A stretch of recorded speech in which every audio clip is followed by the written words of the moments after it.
राना साहब, आपसे बात का आगाज करते हैं। ये लोगों को मुश्किल दे के कुछ आपको सियासी तौर पर फायदा हो रहा है? बिल्कुल सियासी तौर पे ना फ़ायदा हो सकता है, ना हो रहा है, और ना ही हमारी ना ही किसी गवर्नमेंट की ये मंशा हो सकती है कि लोगों को जो है वो तकलीफ़ पहुंचाई जाए। लोगों की बेहतरी के लिए, लोगों की सहूलत के लिए हर चीज़ जो है वो तो की लोग क्यों जाती है। मुश्किल में है फिर अब वो ये? दरअसल आप उसको जो है ना वो डिमॉन्स्ट्रेट आप उसको इस तरह से दिखाते हैं कि बस वो ऐसे लगे कि जी ये हुकूमत जो है ना लोगों को नहीं, जो तंग कर रही है, एक ही हुकूमत है ना, लोगों को मुश्किल में डाल रही है। एक ही हुकूमत है ना इस वक्त, या तो चार हुकूमतें हो तो हम कहें। जी तो हमारे पास जो हुकूमत, अगर उनकी हुकूमत होती तो हम उनसे बात करते। जी आप हुकूमत में हैं जी। और काफ़ी अरसे तो से हैं। आप फरमाएं कि कहाँ पे आपको नज़र आ रहा है कि हुकूमत जानबूझ के कोई ऐसा अमल कर रही है जिस अमल की वजह से लोगों की ज़िंदगियों में आसानी की बजाय मुश्किलात आ रही हैं। अभी जो मार्केट्स के ऊपर आपने कदगन लगाई हुई थी, जी। ताजर चीखे मार मार के उनका गला फटा, तो फिर आपने जाके तो सुन अभी लें, अभी रिलीज नहीं किया। सुन लेना, अब उन चीखों का या तो आप उनको एनालाइज कर लें। मामला ये है कि ये पीक आवर्स में जबकि सोलराइजेशन के तहत जो बिजली आ रही होती है वो भी दिन के वक्त ख़त्म हो जाती है, तो उस वक्त फिर आपको वो यानी बिजली घर या कारखाने चलाने पड़ते हैं जिनका जो है वो रेट मैन्युफैक्चरिंग का जो है वो फ़ी यूनिट बहुत ज़्यादा है, और उसकी वजह से फिर बिलिंग में इजाफा होता है, बाकी कॉम्प्लिकेशंस होती हैं। तो अगर ये लोगों से कहा गया कि भाई आप जो है वो जब तक ये क्राइसिस है इसका गैस का जंग की वजह से, तो हमें उन यानी महंगे फ्यूल के कारखानों को ना चलाना पड़े, तो आप मेहरबानी करें कि आप ये जो पीक आवर्स हैं इनमें कमी कर दें। पीक आवर्स जो है वो 6-7 बजे से लेके 10-11 बजे तक, तो इसमें आप कमी कर दें। तो आप मुझे बताएं कि अगर दुकान जो है वो अगर आप मुस्तकिल ये लोगों को ये बावर करवा देंगे कि जी बाज़ार जो है वो 8 बजे बंद हो जाएगा, आप यकीन करें कि जिसने सौदा खरीदना है, जिसने कोई चीज़ लेनी, वो 8 बजे से पहले आ जाएगा। अब आप चीखें मारते रहें, चीखें मारते रहें और कहें कि जी नहीं हमने ये काम नहीं करना, और फिर उसके बाद मगरिब नहीं है, ये मगरिब बिल ज़्यादा आएगा। अच्छा, अभी आपने उस रिलैक्स कर दिया। रिलैक्स इसलिए कर दिया कि ईद के दिनों में जो है वो इस किस्म की रिलैक्सेशन क्यों अमूमन लोगों को आदत पड़ गई 8 बजे, आपने कह दिया वो 8 बजे तक वो सारी शॉपिंग कर ले। बहरहाल एक राय ये भी थी कि ये ऐसा नहीं किया जाना चाहिए, और लेकिन बहरहाल ईद की वजह से ये किया गया है। तो ये कह रहे हैं जी कि मसाइल लोगों के कहाँ पे, हुकूमत को जानबूझ के तो नहीं करी। आपने ट्वीट में लिखा है कि जैसे हुकूमत जानबूझ के गर्दन के ऊपर पाँव रखा हुआ है। शुक्रिया तलत भाई। पहली बात यह है कि ये इस हुकूमत का, शहबाज साहब का 5वां बजट है। 5वां बजट वो देने जा रहे हैं। अगर इनके अंदर कोई अहलियत होती तो 5वें बजट तक हमारे सामने आ जाती। कल के रोज अहलियत की क्या आज डॉन के अखबार का एडिटोरियल है कि 17,000 अरब रुपए की शर्त रखी गई है IMF की जानिब से कि आपने इस साल टैक्सों में रिकवर करना है। ये जो हदफ दिया गया है ये पिछले साल के मुकाबले में 13% ज्यादा है। तो अच्छी बात है ना, अच्छी बात है। तो फिर ये 35-35 और 40-40 अरब रुपए के जहाज तो ना लिए जाएं। देखें ना, अगर हम वाकई सिंसियर हैं, लोगों के साथ सिंसियर हैं, तो इस मुल्क के अंदर इस वक्त जो गदर मचा हुआ है, का कोई जहाज लिया गया है, कोई 40 अरब का भी जहाज लिया गया है। उसी के ऊपर गालिबन मरियम साहिबा गई होंगी आजरबाईजान। वो 40 कितने अरब का है?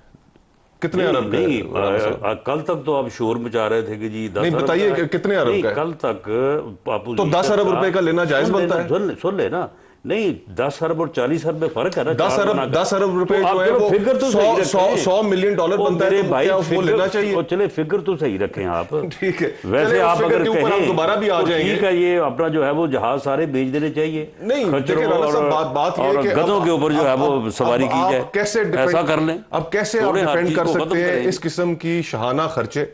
आप फेडरल गवर्नमेंट के खर्चे देख लें। कोई इन पिछले 5 सालों के अंदर आप IMF मुतालबा करता रहा, आपने किसी चीज को जो बोझ है सरकारी खजाने पे, आपने कोई चीजें प्राइवेटाइज की? आप नहीं कर सके। लेकिन लिस्ट तो भी बनाई हुई है ना। लिस्ट बनाई हुई है। पीएए की है, बता दें इनको। और देखें, अब बात ये है कि अगर हम एदादो शुमार उठाकर देखें पिछले 3 सालों के अंदर इस मुल्क में बिजली कितनी महंगी हुई है जब से आपकी हुकूमत आई है, गैस कितनी महंगी हुई है, आज एक आम आदमी अपने घर का किचन का खर्चा नहीं चला पा रहा, स्कूल के बच्चों की तनख्वाहें इनका मानना ये है कि हालात अगर ऐसे हैं तो कोई साहब देखें, बात ये है कि अगर तो मुझे आप अच्छे नहीं लग रहे या मैं आपकी जगह पे आना चाहता हूं, तो फिर तो आप जैसे भी हो, फिर तो मैंने ये कहना ही कहना है। वाला प्रोसेस भी आपने खराब कर दिया ना, फ्री एंड फेयर इलेक्शंस भी आपने खराब कर दिए, लोगों ने तो फैसला दे दिया था, उसका भी हाल आपने फॉर्म 47 की निकाल लिया। बहुत ज्यादा जो है वो कहते हैं फ्री एंड फेयर, जब वो आए थे तो फिर उस वक्त वो फ्री एंड नहीं, उस वक्त 2018 में भी आरटीएस फेल हुआ, हमें ये मानना पड़ेगा। तो क्या आपने जो वोट को इज्जत दो का नारा लगाया था, आज क्या आप उस पर अमल पैरा है? नहीं, तो मामला ये है, वोट को इज्जत दो का बोझ तो आपने अपने कंधों पर उठाया था। बात सुने ना,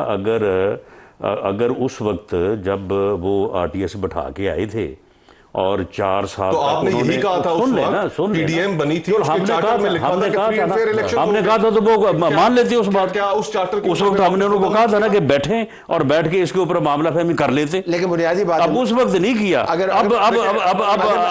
बड़ा प्रॉब्लम हो रहा है। देखिए, मामला ये है कि अगर तो बात यही है कि मुझे आप अच्छे नहीं लग रहे तो इसलिए मैंने जो है वो पलटा देना हमारे अच्छे लगने की बात ही नहीं है। पाकिस्तान के लोगों का जो फैसला है उसके सामने सर तस्लीम खान करना पड़ेगा।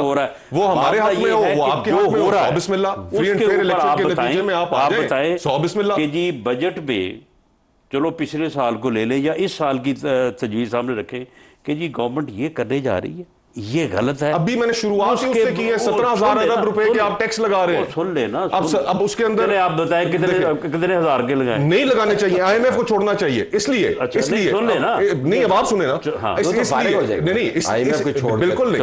अब देखिए, अब अगर ये देखिए मेरा आर्गुमेंट इंटेलेक्चुअल लेवल ये है कि आईएमएफ को जोड़ ले। इंटेलेक्चुअल लेवल में अभी आपको बता देता हूँ राना साहब, जरा सीनियर है मेरे। मुझे आप ये बताएं कि 17,000 का आईएमएफ ने गलत कहा, बताएं कितने हजार के लगाएं, बताएं। देखें, इस वक्त सबसे पहली जो चीज है, जो सीरियस इकोनॉमिस्ट हैं इस मुल्क के, खुर्रम हुसैन साहब हो गए, साकिब शिरानी साहब हो गए, उन्होंने आर्टिकल्स लिखे इस चीज के ऊपर कि पाकिस्तान की मैशत एक नेगेटिव लूप में फंस गई है। ठीक, आपकी इतनी लो टैक्स बेस है कि जिसके ऊपर आपने टैक्सेस लगा लगा के उनकी कमर तोड़ दी है। आज पाकिस्तान एक सेकंड, आज पाकिस्तान में दुनिया भर में जो सबसे ज्यादा टैक्सेशन है कारोबारी तबके पे, वो पाकिस्तान में। सैलरीड क्लास जो सबसे ज्यादा टैक्स दे रही है वो पाकिस्तान में। सारी मईशत का जो बोझ है इस वक्त तनख्वाहदार तबके ने अपने कंधे पर लगाया है। आप बताएं। लेकिन सबसे पहली चीज, सबसे पहली चीज कि आप सादा सा हिसाब है, अखराजात कम करेंगे तो आपको आईएमएफ के पास जाने की जरूरत नहीं है। मेरी बात अखराजात कम करने के लिए जनरल स्टेटमेंट में नहीं कर, आप ये बताएं, सबसे पहला कह रहा हूं खर्चा कम कर, जहाज लेना बंद करें। अच्छा जी, चले ठीक हो गया। क्यों लिए आपने? चलो क्यों का जवाब बाद में देते हैं। नहीं बताया, पहले आपने कहा कि पैसा है, जहाज आप लेने, उसको लल्लो तल्लो में उड़ा रहे हैं, तो फिर किस तरह जहाज लेने बंद? अच्छा, आपने 550 अरब रुपया उठाकर एमएनएज की तरक्याती स्कीमों में डाल दिया। आप मुझे बताएं, उसकी ऑन रिकॉर्ड ये बातें हैं कि आप राना साहब, आप भी इसी निजाम का हिस्सा है, मैं भी इसी निजाम का हिस्सा हूं। 30 से 40% उन तमाम एलिगेशंस के अंदर पैसा खाया जाता है। देखिए बात सुने, ये इस तरह की, देखिए मेरी बात सुने, अब आपने जब आपको कहा ना कि जरा स्पेसिफिक बात करें, तो अब आप उनमें से सारे इस यानी देखे ना प्रोपेगेंडा कितना बड़ा जी बर्बाद कर दिया, तबाह कर दिया। पेट्रोल अगर महंगा हो जाए तो इसका मतलब है कि हुकूमत डाकू है। ये मियां नवाज शरीफ साहब की कही हुई बातें हैं, ठीक है, ये बातें मरियम नवाज साहिबा की कही हुई बातें। चले तो आज अगर पेट्रोल और डीजल बढ़ रहा है, सुन लेना, लेकिन 10 रुपए, अगर सियासतदान एक दूसरे को इन अल्फाज से याद करते हैं तो ये बात मुनासिब तो नहीं है। मियां नवाज शरीफ साहब ने की, चले मरियम नवाज साहबा ने, चलो दूसरों ने क्या उनको क्या कहते रहे।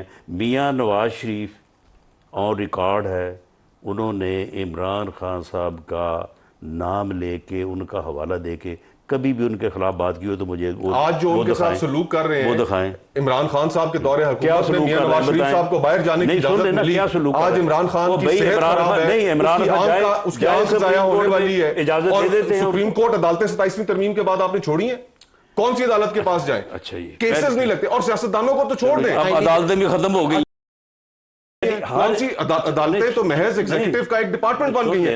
मुझे ये बताएं इमरान खान साहब से आपकी उस वक्त राना साहब ठीक थी जब हर जज जो है जब वो घर से आता था ना कोर्ट में, तो अगर उसके रेड अलर्ट नहीं ना चल रहे थे तो घर वाले पूछते थे कि आप कोर्ट गए या किसी और जगह गलत था वो राना साहब, आप किधर गलत था। लेकिन मुझे ये वो बताएं 100 वोटों नोटिस को छोड़ दें, मुझे बताएं राना साहब, सियासतदानों को छोड़ दें, मुझे ये बताएं ईमान मजारी जेल में पड़ी है, केस नहीं लग रहा तो हम क्या समझें कि अगर मैं बहस को आवाम की तरफ वापस, अच्छा देखें ये जनरल प्रोपेगेंडा ना हर चीज तबाह हो गई है। हमने कैसे नहीं हुई? फिर ना लगाएं टैक्स, तो फिर बात ये है लोगों को रिलीफ दें, बिजली सस्ती करें, गैस सस्ती करें, पेट्रोल सस्ता करें। इंडिया में पेट्रोल महंगा हुआ उस तरह जिस तरह पाकिस्तान में होना पड़ा। लेकिन जो आपने ये सारा कुछ लेवी लगाई है, सारा कुछ वो हो जाए, पेट्रोलियम लेवी नहीं सुन पाकिस्तान की तारीख की सबसे बड़ी है। सारा कुछ हो जाए आपकी नजर में ये तबाही रुक नहीं सकती मां सिवाय इसके कि आपको गवर्नमेंट में उठा दिया जाए। बिल्कुल भी नहीं, ये मेरी गल नोट कर लो, ये मुतालबा है ही नहीं। जो ताकि गवर्नमेंट जे नहीं होगी उਦੋਂ तक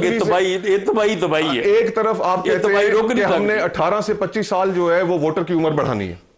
अगर आप इतने ही कॉन्फिडेंट थे, आप ही ने कहा था। नहीं, बिल्कुल नहीं आपने कहा था, फिर बाद में बिल्कुल नहीं कहा आपने सलीम साफी साहब के प्रोग्राम में बिल्कुल नहीं कहा। वो सुने, मैंने सुना है, हाँ मैंने सुना है, उसमें आपने यही बात कहा कि एक राय मौजूद है कि वोटर की जो उम्र है वो 25 साल तक बढ़ा दी। राय अगर मौजूद है, अब इस तरह की राय जहां मौजूद होगी वो इसी वजह से मौजूद होगी ना कि आप खौफ का शिकार हैं। बिल्कुल नहीं, हमने खौफ का शिकार नहीं। अब तो फिर क्यों करोड़ों लोगों को वोटर लिस्ट से निकालने की ये राय किसकी तरफ से? जमहूरी जमात की जानिब से है। ये आप जैसे लोग ही बात करते हैं, हम जैसे लोग बात करते हैं। किसने की है? बिल्कुल ऑपोजिशन में से किसने की? नहीं, अपोजिशन में फिर ये जो हुकूमत में ये मुस्लिम लीग नून की राय है? नहीं, बिल्कुल नहीं। पीपल्स पार्टी की राय है? बिल्कुल। तो फिर किसकी राय है? तो ये अगर राना साहब इजाजत दें, सुन ले, अगर मुझे इजाजत दें, मैं मामले को दोबारा अवाम की तरफ लाना चाहता हूँ। राना साहब, मैंने तो कम से कम ये नहीं कहा कि सारा कुछ तबाह हो गया, मैंने सिर्फ आवाम की मुश्किल नहीं, ये कह रहे हैं तबाह हो मुश्किलात इनको हर चीज जो है ना वो तबाही नजर आ रही है। पाकिस्तान इनको गवर्नमेंट में बैठा दें, ठीक हो जाएगा सारा। 47% Pakistan according to world bank has gone below the poverty line. Allow me कभी आप वर्ल्ड बैंक को मानते नहीं है। मैं फिगर्स कोट कर रहा हूं, एदादो शुमार बता रहा हूं कि पाकिस्तान में गुर्बत के साथ बढ़ गई है। जिनको आप गलत तस्लीम करते हैं, उनके आपने अपनी Pakistan bureau of statistics data पे क्यों यकीन करते हैं? पाकिस्तान ब्यूरो ऑफ स्टैटिस्टिक्स की माननी है। खोकर साहब, पाकिस्तान पीबीएस की एदादो शुमार है कि पाकिस्तान में गुर्बत बढ़ गई है। देखिए बात ये है कि इस किस्म का जो प्रोपेगेंडा है ना, जनरलाइज करना चाहिए। सड़क पे निकल जाए, मैंने जब आपको कहा ना कि आप स्पेसिफिक आए तो दो बातें आप कर सकें। एक आपने कहा कि जी वो जहाज एक्सपेंडिचर कम करें, सुन लेना, बताएं कहां से कम करें, कहां पे जो है वो एक्सपेंडिचर जो है, अगर आप ग्रांट्स के अंदर पैसे देंगे, हाँ, एमएनएस को पैसे देंगे, हाँ, अगर आप सुन लें, एमएनए आप भी रहे हैं एक मरतबा या आप सेनेटर रहे हैं। देखिए जी मामला ये है कि अगर एक एमएनए या एक एमपीए जो है अगर वो अपने हलके में इलेक्शन लड़ता है, लोगों के पास जाता है, और अगर वहाँ पे जो छोटी छोटी स्कीमें जो हैं वो कोई गली है, कोई सड़क है, वो भाई लोकल गवर्नमेंट का काम है। तो लोकल गवर्नमेंट इलेक्शंस आप नहीं करा सके, यानी कि देखें ना, जमहूरी जमातें किसी एक बात पे रुके ना, तो मैं अब किसी एक बात पे रुकें। आप किस बात पे रुकूं? लोकल गवर्नमेंट इलेक्शन इस बात पे आप रुक जाए। देखिए जो ये प्रोपेगेंडा है ना, देख सुन ले, सुन ले ना, जो ये प्रोपेगेंडा है ना कि हर चीज तबाह हो गई है, वो तो नहीं खत्म हो सकता उस वक्त तक जब तक आप ना आ जाए। नहीं बिल्कुल इस किस्म का कोई मुतालबा और ख्वाहिश भी नहीं है। नहीं ख्वाहिश है, हम तो सिर्फ ये चाहते हैं कि पाकिस्तान के लोगों की जिंदगियां इंप्रूव करें, उन्हें थोड़ा सा रिलीफ दें। ऐसे ही लोग कहते हैं कि बिजली के बिल लोग नहीं दे पा रहे हैं, गैस के बिल नहीं दे पा रहे हैं, बच्चों की स्कूल की फीसें नहीं दे पा रहे हैं, कहां दे रही है? आपसे मुश्किल है, अब देखिए आप नहीं दे पा रहे, की तादाद इनको बिजली के बिल देने में मुश्किलात पेश आ रही हैं। मुस्तफा नवाज, देखिए ना, ये हमारी बात तो नहीं है। मुस्तफा नवाज नवाज शरीफ साहब को कोई तकलीफ नहीं आ रही, बिल नहीं दे पा रहे वो